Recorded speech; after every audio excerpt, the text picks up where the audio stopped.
Welcome. This is our quarterly update on the changing nature of work. About a year and a quarter ago, we stopped retitling these to work trends or what's happening, or now we have a standard title, which makes it a little boring.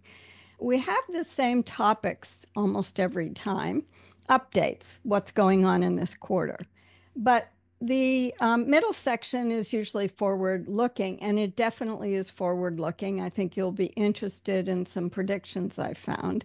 Along with the updates, I found some statistics that I think will be helpful, reassuring, but don't mean you're going to get a job immediately.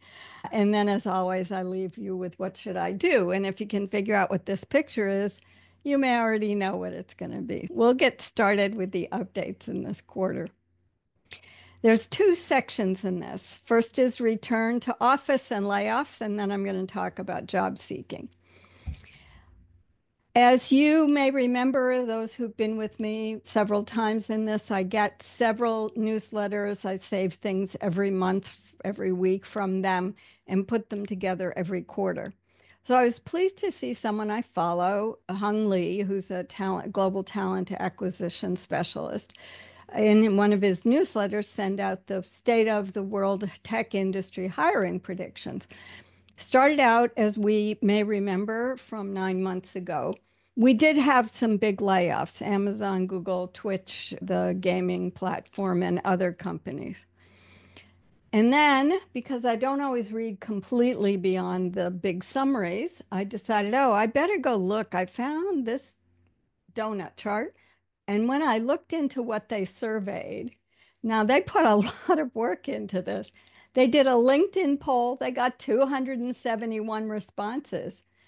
I know more than 271 of my direct connections. So this isn't great data, but it's also not a great set of results. Basically, what I colored in yellow is saying layoffs seem to have ended. There were a big round of them this year, mostly at the beginning of the year, although I suspect we'll see some at the end of the year, as we always do, companies that are on a calendar year finance year. And they're telling us nothing we don't know, and you'll see some verification. This hiring is flat. Almost half of people said that hiring is flat. The other two said layoffs will continue or hiring will basically stay the same. They had a lot of individual quotes. Again, I don't fault anybody who tries to use data, but let me just point out to those of us who are on this call who are concerned about understanding the source of data. This is not very reliable, but luckily it wasn't a hugely important chart, especially as I found more information on it.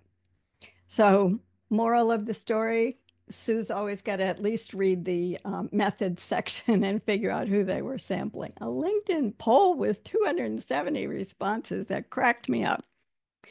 All right. I get a newsletter every week, but at the beginning of every month, Colleen Paulson, Ageless Careers, does a summary for me. You may remember in the past, I've looked at Department of Labor in the US, statistics on hiring, unemployment, who wants to be employed. I discovered several months ago, she does it for me. So I'm now taking her work. I've got two, August and September. The unemployment rate's up. Yes, we knew it was, but it's still only 4.3%, which is excellent. We would have been glad 5 years ago to have an unemployment rate below 5. And the next few that are not in yellow, aren't changing between this one and the next one. So still a lot of people unemployed, and there are then these two conclusions, and I didn't dig into the DOL, Department of Labor numbers to see this, but she verifies that what I'm seeing from everybody, employers are slow and keep getting slower, whether it's fiscal plus their own job having to cover two jobs or whatever. And those who are on the job market won't be surprised that there aren't a lot of job openings added in July. Now, the reason for that is that there is seasonality to job postings and job hiring. July in the US, at least in the US of A, is a dead month because the only thing that happens is the US government trying to spend fiscal year money by the end of September. So again, the employment rate is just about the same. This is now September from Pauline. What I thought was interesting is we still have 7 million people who are unemployed in some fashion. But then she reported 5.6 million Americans are considered not in the labor force, but they want to get a job. Now, this includes people who are collecting unemployment after 12 weeks, I believe it still is 12 weeks, you're off unemployment. And then you're considered not in the labor force because you're not getting the unemployment insurance, if you will, the payments for the fact that you got let go. So that's a huge number of people that want jobs. So we can see the competition's out there. And those of you who are on this, some of you are job hunting and you know how difficult it's been for the last year. When we move on now to one of the reasons that we are seeing RTO, return to office mandates, is what I've talked about since the beginning when we first saw in 2020 and 2021 when Apple and Google announced people were going to go back to the office in September of 2020. We didn't think that would happen. A year later, same thing. There was a Washington Post article, the Threads tweet signaled it to me because it hadn't come in my newspaper yet, the post I get. Anyway, there's always been concern about the amount of real estate companies are sitting on because workers are working not in the office, but are working at home, full time, hybrid in some fashion. When Biden took office, what I know anecdotally from my friends who work for US government jobs such as USAID, if they were in Washington or even in the Arlington buildings down in Northern Virginia, they were told they had to show up, but especially the DC based offices, it needed to be appearances of people being in the government working, which is interesting because a lot of the government outsources things, but that's a different story. So the article went on to talk about, not surprisingly, most people, including managers, like to work from home, and I think you actually get better quality work. Not surprising. Some of us on this call or watching this later are in global health. Our jobs are not 9 to 5, 7 in the morning, you're talking to the Philippines, 5 at night, you're talking to the West Coast, whatever it is. I was stunned to see that this article pointed out that two government senators, Mitt Romney and Joe Manchin, are proposing a Back to Work Act, which would make a mandate that feds had to be at least 60% in the office, a law for this. Now, I don't know how they're going to do it in places where their workplace is as a call center remotely. A lot of Social Security questions, for example, are answered, I think it's Phoenix, Arizona, somewhere in Arizona. This is also one of the points that was brought up that Amy Deal posted when she posted this thread is this law may defy union negotiations. And we now have a very pro-union government, and it may be even more pro-union with Vice President Harris's campaign focusing on that. But they're also getting pressure from the mayor because of the placement of these organizations in DC. The mayor of DC needs people back because all the businesses that serve lunch and dinners for all these people who work are not getting used. All these people who used to take the metro are not getting used. And they're saying, if you can't use the property, let us use it for something else instead of having huge empty buildings. And if you've ever been to Washington, D.C., there are parts of it where there's massive blocks of buildings that were built in the 20s, 30s, and 40s that are huge offices for different government agencies. I know that this long-term lease issue has been something we've talked about, but we're now 4 years into the pandemic, which means usually there's 7 to 10 year leases for commercial property I know about. We're getting to the point where they don't have to renew their leases anymore. So that could be what do they call it? A straw man, something you talk about and it's not hugely important. So that's still surfacing in terms of mandates for return to office. Then I hear from several sources, including two that I trust a lot. Oh, there's this great randomized trial that they just did, and they proved that hybrid doesn't damage performance and quality. And I thought, great. And these on the left-hand side improves job satisfaction and retention, which is good, and it doesn't impact quality or quantity. So I thought, great, an introduction. I got some statistics. Over 100 million employees in Europe and North America, I don't know how they counted this, are on a hybrid schedule. Now, we know from past discussions, hybrid can be 1 day at home or it can be 4 days at home. So that wasn't defined. And then I got to the trial itself, the randomized trial. 1,612 employees at one, the same Chinese technology company. 6 months, that's okay. And they found that you did reduce quit rates by 1/3 by having hybrid. Not surprisingly, people save on commuting, they can do stuff at home, or if they're doing home stuff or appointments, but they can also do better deep thinking, deep work. I used to stay home to write reports. They also said that not of surprise to me was the quit rates reduction was significant for female employees, non-managers, and those with long commutes. Boy, I don't know if I would have quit, but I didn't love my long commute of over an hour to go 20 miles. And they also found that hybrid had no effective difference on performance reviews or on promotions. What did surprise me is 1/4 of the 1,600 people are managers, and apparently managers move from a negative attitude to at least a slightly positive attitude after the experiment. But they they made a big point about US and European people working hybrid, and it turns out that this study basically landed on 2 days a week is enough. They didn't say it like that, but that's reading through. And then we always have every month a report from the work from home people. You all have seen the past charts, nothing's changed. There's still a gap between the amount people want to work at home if their job is eligible for that and what their employers want them to do. But this is now getting into the mandates, and that's what everybody's been talking about with Amazon being forced to return to office by January of 2025. It's a mandate. So the first chart is from July and shows that about 40% of people are in companies where they've announced at least 2 or more return to office policies. And I'm like, how many times can you make a policy on this? Maybe they've got different levels of workers, or maybe early in COVID, one policy and then another. Again, I didn't worry about this. This is just indicative.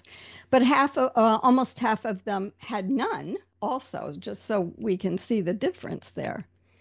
But here's the thing, managers are getting tougher. The same things that 2 years ago in June to October 2022, they asked the question, how has your employer responded to employees who are working on business less than was requested?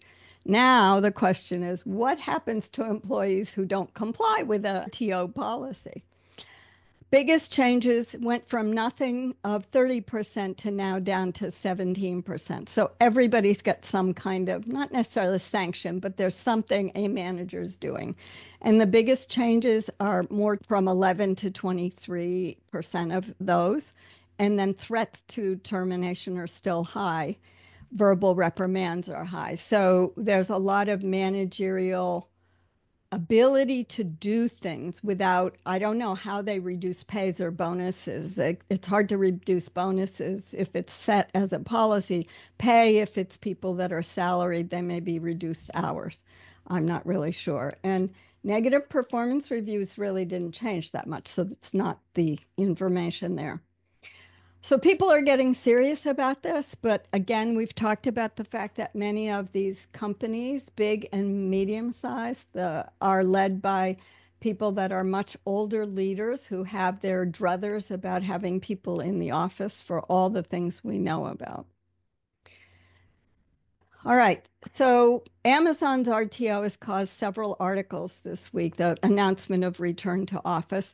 And basically, this chart says tech firms There are more tech firms where employees get to choose where they want to go, and that's the purple, 38% to 56%. It doesn't say that they've all chosen hybrid or mostly hybrid or remote. In fact, fully remote's decreased. So it looks like some of the uptake from 38 to 56 of the employee's choice is probably reducing maybe 4 or 5 days a week down to three. I don't know, no explanations, but again, of interest to this. Tech firms are still being flexible, I think, is the message out of this, except for Amazon. And then uh, I'd already started this compiling all the data from the last 3 months on Friday. And I get up Saturday morning and there's a newsletter from this guy calls himself the random recruiter. And he had all the usual things for why people are wanting to work, why there are return to office mandates. So we talked about real estate holdings. We talked about those managers who want to manage in person because they think that's the best way to manage. And we've also talked in the past about the only way you can have creativity and innovation is if you have people in person, which defies all of us who work globally by Zoom just fine and used to work by Skype phone call just fine. All right, so the lay of the land is office mandates of some kind coming up. Hybrid maybe looks like 2 days a week, but I think some companies are still willing to do 3 days a week, but there's not much information on that. What are we seeing in job seeking right now?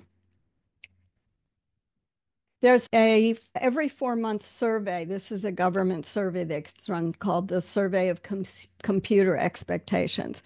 And I'm laying this out just to show you that things really aren't changing that much. Those of you who are frustrated and may have been frustrated a year ago, I don't I feel bad for you but there's not much change positively. A year ago, 19.4% of people were talking about looking for a job in the past 4 weeks. And that seems low to me, but I don't know.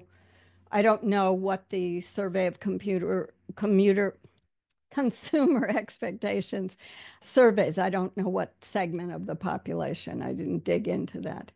But now there is a huge increase. We've gone up to 28%. And you all aren't surprised because many of you are in the job seeking world or have friends who are doing it who are not able to get jobs.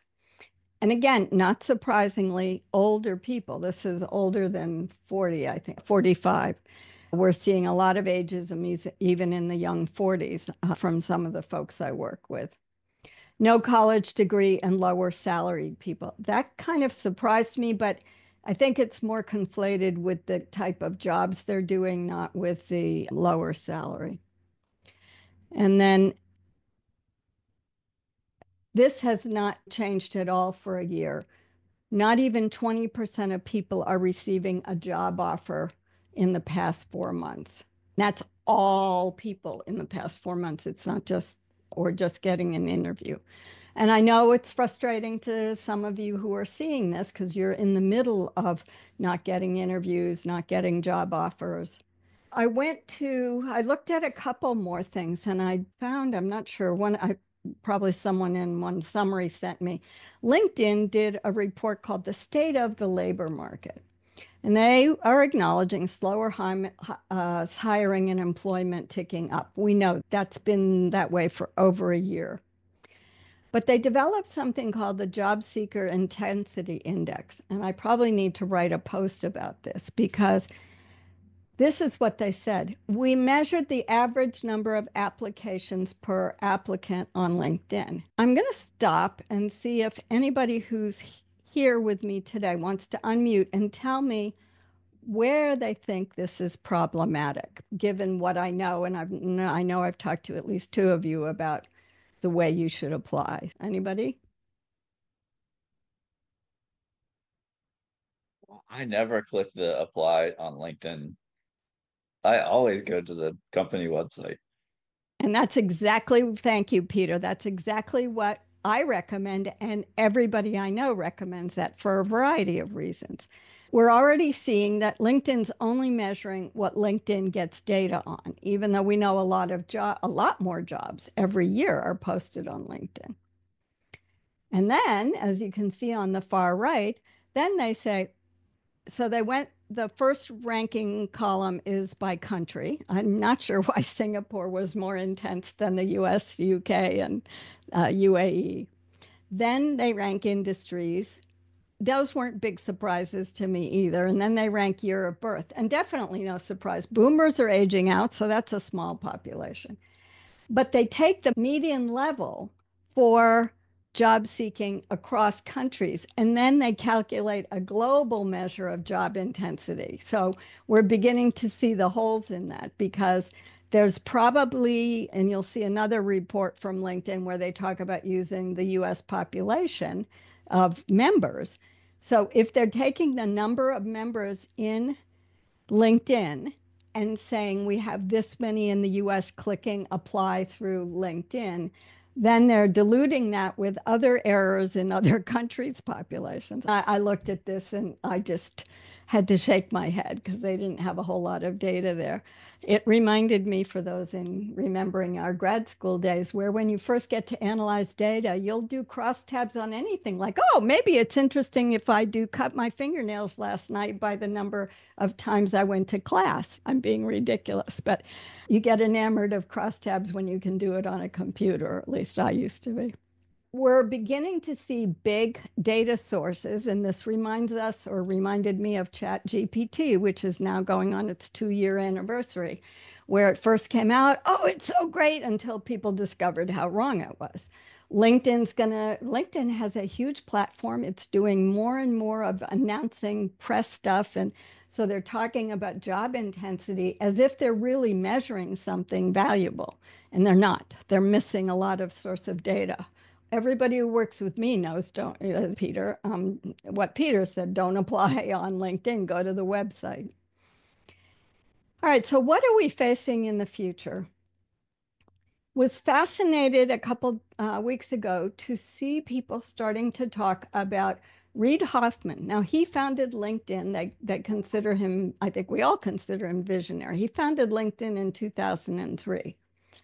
And he apparently, so the first thing I saw was some things on Threads. This was from July, where he went through, this guy, Jason AI, went through everything Reid Hoffman said.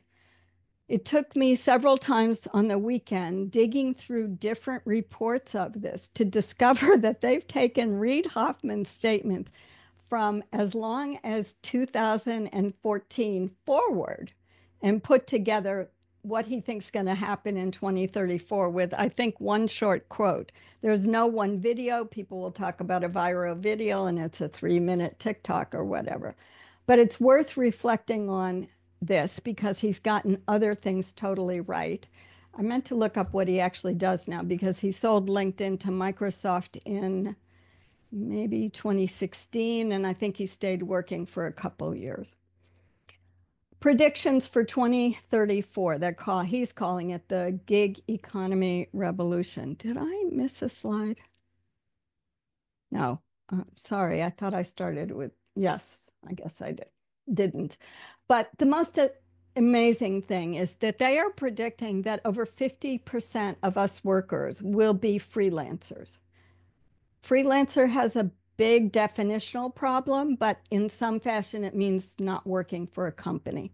And they say that you'll earn more, which is also not surprising. There are people that are freelancers who earn a lot more. The bottom I didn't bother to highlight, but there is, so this is for people that secure work through platforms such as Upwork, where you could hire people to do things, Fiverr or other things. They're talking about this is a brain trust is a platform that lets the worker keep 100% of what they charge. Interesting, and they're going to have to find a different way to monetize, obviously. This is not a surprise. Your digital footprint's important. We've talked about virtual visibility for years, Ron and I, with you all. And he was saying companies will hire on proven work, not degrees or titles. And we've talked about that here with skills-based hiring and the move away from degrees because of the bias it induces. And close to Sue's heart, even though I don't call it a personal brand, means you've got to have your professional brand and keep it updated. And all of you on here do, so I'm not worried about you all. Reid has talked, a couple of the recent clips, he's talked about AI. So Reid Hoffman talked about, I love this title, and I think I'm going to try to do a mentor time topic on it.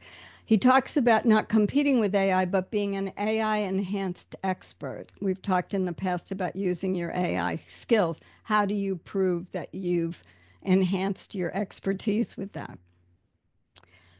Now we're back to offices. There is supposition on his part that there will be no headquarters like my company that I retired from. The headquarters was in Washington. We had an office in North Carolina, office in Uganda. There won't be that definition anymore. And some companies already do that, not just GitLab. A lot of companies have distributed management even. So some are in California, some are in London, etc. I thought this was interesting. You're not going to be in an office of what you know right now as an office. And the concept he put out is hyper local and global. So, very small locations where you can bike or walk to work. You will be able to have more work-life balance. I'm reading through this, through the lines. And you'll have a way to work that will be, I'm envisioning collaborative, also that helps you work in distributed teams, because that's basically what this is going to be. So they talked about the micro-entrepreneurship boom, and I think I spelled it right on the next page. So they talked about 50% of us being freelancers. And now they're talking about in the same 10 years, one of three of us will run multiple micro businesses. I tried searching for micro business to see if there's an official definition of it. I don't know if micro business means something like a side hustle where you do ceramics and paint special messages on mugs while you also do public health, or whether it means two for-profit businesses, or whether you have a consulting in mentoring and you also have a consulting in global disaster management. And good news for us in public health, somehow he's calling it the passion economy will produce millionaires. Good. That'd be great. And the last thing that Reid Hoffman talked about is fluidity, not just flexibility. I was trying to envision what this means. You'll effortlessly transition between roles as an employee, freelancer, entrepreneur, and investor all in the same week. In my mind, many of you are doing this already. If you're doing freelance work, you're probably doing what we consider running a consultancy, the British term consultancy, a company where you're putting together contracts. You're functioning as an entrepreneur because you're building your business. You're investing in your own business or maybe other businesses that you work with. For example, early in COVID, a lot of evaluators left their companies, the ones that I know, and formed their own small businesses. And then they figured out how they were going to work together. So one invested time and money in another's being a prime to win a big contract, for example. I don't know that this is all going to come to fruition, but I wanted to give you bigger thoughts than just in the next 3 months. And what you should do goes along with some of this. So this is the second LinkedIn report I found, and this is their report on the state of workplace learning. It's mostly around career development, and it's mostly from the point of view from the companies. When I dug into it, they had 1,600 learning and development professionals across 29 countries, all regions of companies. Let me start again.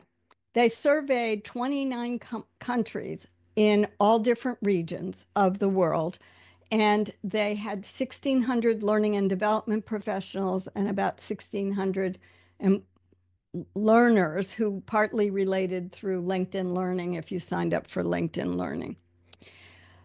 For me, the two things that are important here in these practices for career development are the newer things. We had shared jobs before the pandemic. They're becoming more more of an opportunity, although and some of them are called things like fractional CEO, fractional admin officer, and more mentorship programs. And then I chose the things I was going to talk about today.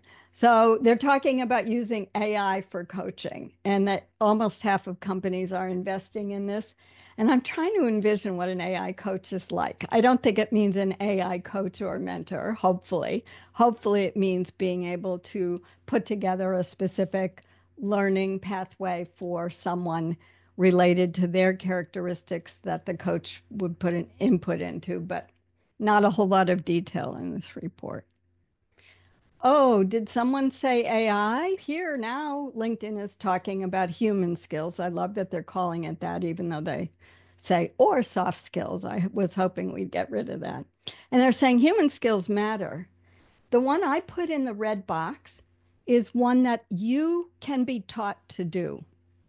I'm not a great presenter, but I'm an okay presenter, and I've made strides even in the last couple of years. I've been working on it. It is hard to teach interpersonal skills. It is hard to teach problem solving, and it is somewhat hard to teach people management. Yes, those are human skills that you have to have a lot of experience and then be able to do it. But presentation skills, there are young kids in school these days, elementary school, that are doing PowerPoint or Keynote, the Apple version of PowerPoint, presentations for schoolwork. This is not something that is, I think, a human skill. So just a comment on that. But we keep hearing every month, every quarter, the importance of human skills. We're going to have to figure out, and it's on my plate to try to go back and talk about how we show those kinds of skills better in our resumes, in our LinkedIn profile, and in what we say. And I will almost end. My almost end is the usual from me: track and keep things updated, career history, accomplishments, increasing experience that you're gaining, and what I'm calling sentinel opportunities. Sentinel networking is something I defined several years ago as a reason to reach out to people when you get a job, publish an article, have some career honor, some big thing. Sentinel opportunities, I think, are coming along more and more to us. For example, someone on this call today has opportunities in the kind of work they are doing to be able to talk about something that they are doing ongoing consulting in, where it's an opportunity to feature the orgs that are involved while also featuring the work that they are doing. Make sure your virtual visibility is up to date, and then use these for engaging, right? Nothing you haven't heard from me. And I just want to remind you about AI. We're all getting comfortable with using AI for different things.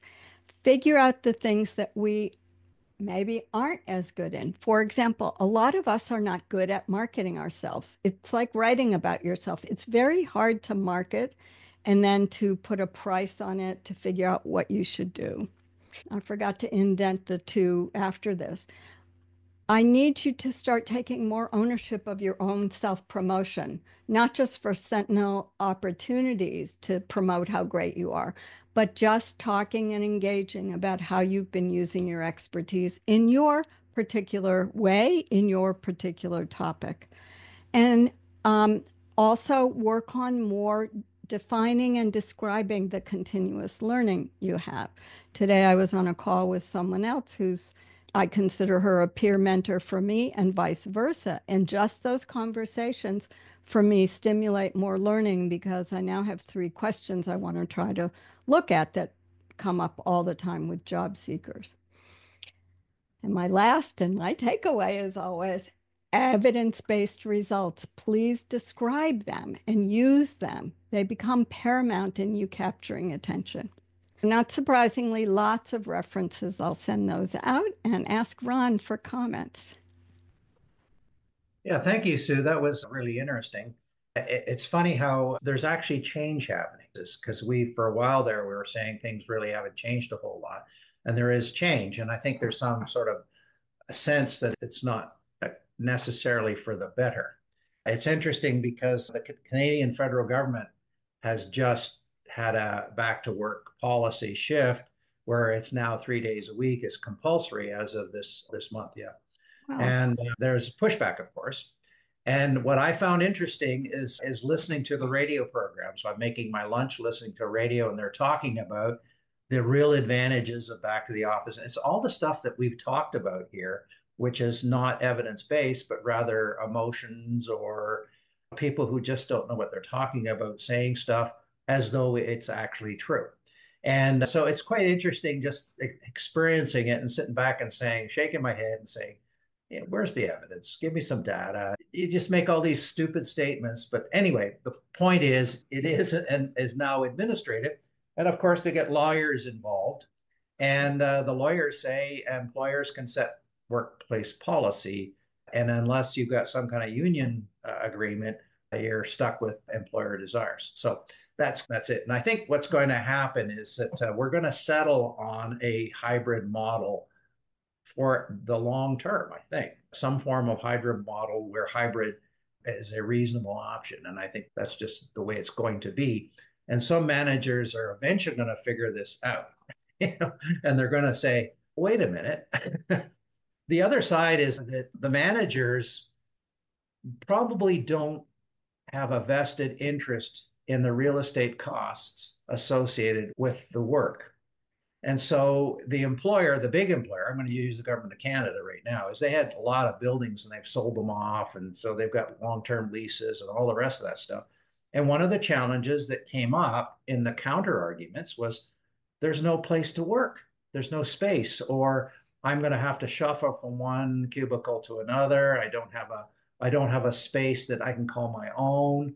The other thing I was thinking of, and it's just normal. Okay, so we're all back to work on 3 days a week. There's still gonna be people I never meet and face to face just because whatever. So there's all these kind of interesting practical problems. And so I think as we continue to move forward in this direction, it will settle, I think. I'm optimistic that it's just going to settle. Yeah. And as managers become more sensible and have experience, a real experience, and they find themselves in senior decision positions, they're just going to say, wait a minute.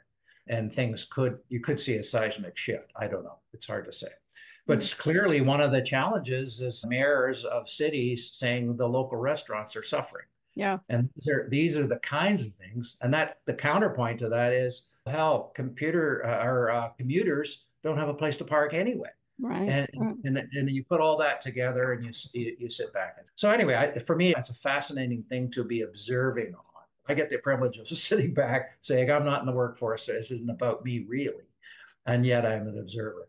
And then just to add a personal anecdote is that several years ago, I was doing a contract with Deloitte and Touche. And it was I had done remote work before, and most of the remote work was I had teams at a distance, but I had to fly, go from one place to the other. And this option of working remotely through some kind of computer resource, it just didn't exist. And so that was an expensive way to manage teams. And then some time ago, I was working for Deloitte and Touche, and when I was doing my contracting work, and I was managing a team I was in Dartmouth, working out of my dining room, Dartmouth, Nova Scotia, working out of my dining room, managing a team between Halifax and Toronto, using Lotus Notes as our tool, which some people will know about. And we were managing quite well, developing distance learning products that the ultimate customer was in Ontario. But the contract was owned by the Deloitte and Touche branch in Halifax. It gives you an idea of in part, what you were reading about might look like. Is I was an entrepreneur. I was actually managing the team. I was hired to take that contract on, and I was working very much remotely when it was, I don't know, it wasn't a thing. Yeah. Lotus Notes did facilitate it, but nobody really thought about it at that time. It would just happen. Yeah. So that was a great example. Yeah, it's a really interesting example. But anyway, thanks very much, Sue. That was really interesting again, still. Thanks. Yeah, Stephanie. I was wondering, so when I have seen all of the articles on Amazon making everybody to return to work, and then of course, State Farm last month had required everybody to come in 2 or 3 days a week, and report to the regional office. Do you feel like, I'm just wondering if the trend is with these big companies requiring the return 3 to 5 days a week, if that's going to snowball into more companies requiring that, or is it really going to, are they really just outliers? Because I was a little surprised with the other statistics you were showing where there's still a large percentage of companies that are fine with everybody working hybrid. Right. But I had wondered with these big companies if there was going to be a snowball effect or where then other companies are saying, yes, you have to come back to the office. That's an excellent question, and no one's answered it, but the supposition is that it's the beginning of the end, meaning companies, big companies are going to be pushing it more and more. I think in the last year, though, we have seen companies take a measured approach. There were a lot of layoffs last year at the beginning of the year, then in June, and then again towards the end of the year, partly because of fiscal stuff that they can write things off if they let layoffs go. Just trying to think if I said this. I hope I didn't get diverted. In the one reason to go back to the office was a comment that if you force people, it was the random recruiter, force people back to the office, they have what they call silent layoffs. Force them back to the office and people will quit, so you're not paying the severance, you're not paying the upload costs. The fact that the fact that Amazon's announced this already, when normally there's a lot of layoffs at the end of the year or just the beginning of the end of the calendar year and the beginning of the next calendar year, I think that there was supposition we'd see a lot more come online as the third quarter's coming on board. But if you look at the economic indicators, our inflation is lower than it's been in 39 years. I just read some of the stats the White House put out. Unemployment is up, but it's still low. It's below 5%. Anything at 4% used to be the desirable number we wanted to hit until COVID, when we went below that. So I think that some of the big companies will be doing some layoffs. But Google, for example, did a whole lot a few months ago. I didn't go back and look at that. And I think other companies have cleaned house as much as they can. And they're now at the point, Ron alluded to this, of you start letting go of your leases and then you realize you've got to hire back. Do you remember a few months ago, a whole lot of people fired departments of something, and then they hired all these AI people before the second versions of all the LLMs, the more sophisticated models have come on board. So I can I know that there's a lot of movement every time a big company, and let me just remind everybody, Amazon's workers are divided into two kinds of workers. One are the people that physically have to be there. They work, they pack, they drive, all the people that deliver stuff to us. Then there's all the other workers who create, who run the services, the admin, that don't have to be in place. And those are the ones that are getting the RTO mandate, obviously.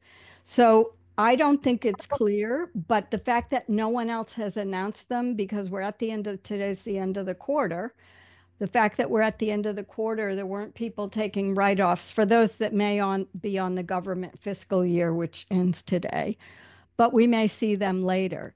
I do think we've skinnied down the workforce because look, we have 7 million people looking for jobs. That's a big number, even with our low unemployment.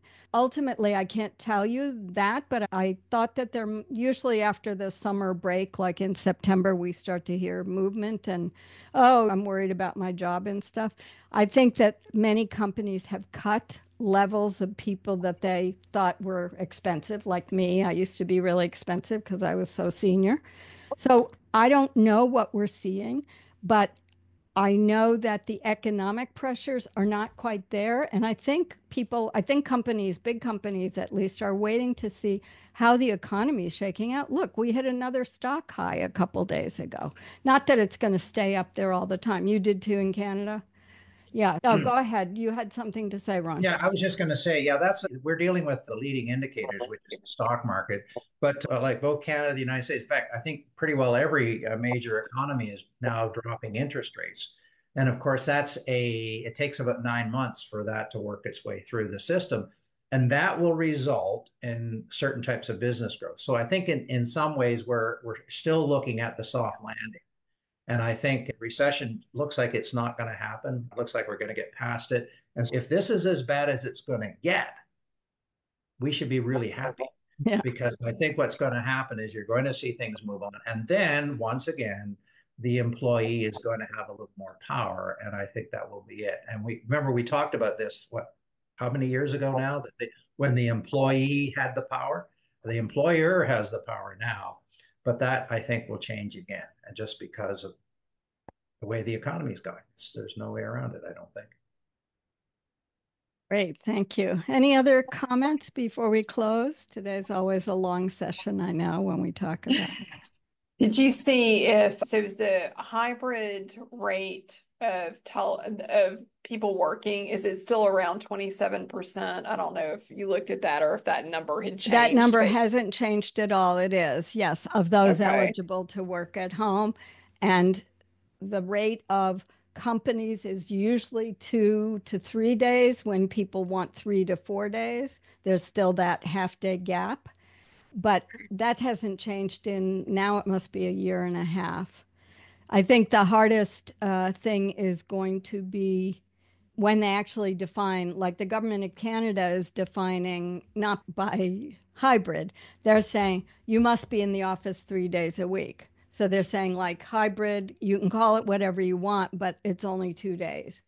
And that's where I see companies landing, like, we're going to have you mostly there. The question is, will they go back to what the US government, at least USAID, 10 years or 12 years ago when they started doing much more remote work or allowing it? Supervisors in DC had to allow it individually. But there were like, you have to be in the office by 9:30 and you can't leave before 2:30. Those were the core meeting hours.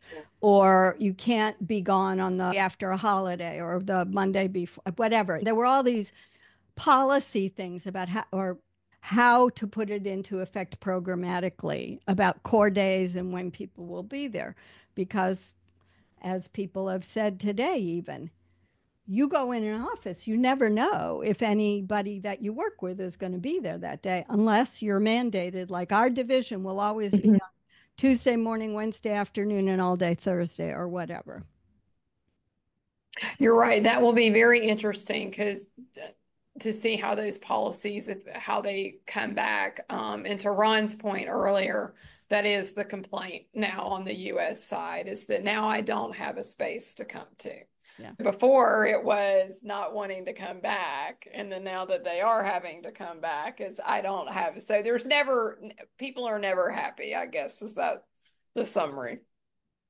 And I think the other part of the summary is, because I've trashed the people that run big companies, but it's not hard. It's hard to predict where real estate's going to go. Even if you're anticipating, like when we would do a bid on a huge project, and just the bid on the project caused us to discuss, what if we win this and we have to hire 40 people in 3 different locations? What do we do? How do we move around? So those are not easy decisions, I know. But Ron, go ahead, and then I'm going to ask you to close the meeting because we could chat about this forever. Yeah, I know. It's interesting. Stephanie brought up something about the notion of the cubicle. And remember when people went to cubicles rather than offices, closed offices, then into that and open workspaces, all that. But eventually people owned their cubicle.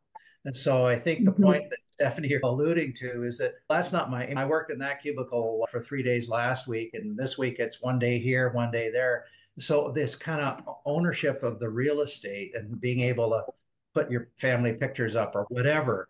See, that's part of the workplace. And so I think managers don't quite fully understand what that actually means historically. And at home, I can put my pictures up, etc. So I can claim that space. So anyway, this has been a great talk. Thank you. Yes, thank you very much. Yeah. Okay, according to my calendar, Sue, is that we're meeting next week. Now, Yeah, and I thanks. forgot to send the topics out, so I'm going to send a note out summarizing the new topics. Yeah, and also I've just checked my calendar, and it looks like for next month we have two meetings on the 7th of October, but I'm sure my calendar is wrong. Okay, I'll check that. So you might want to check on that. So Yeah. anyway, we're meeting next week. I look forward to talking to you all, and have a great week.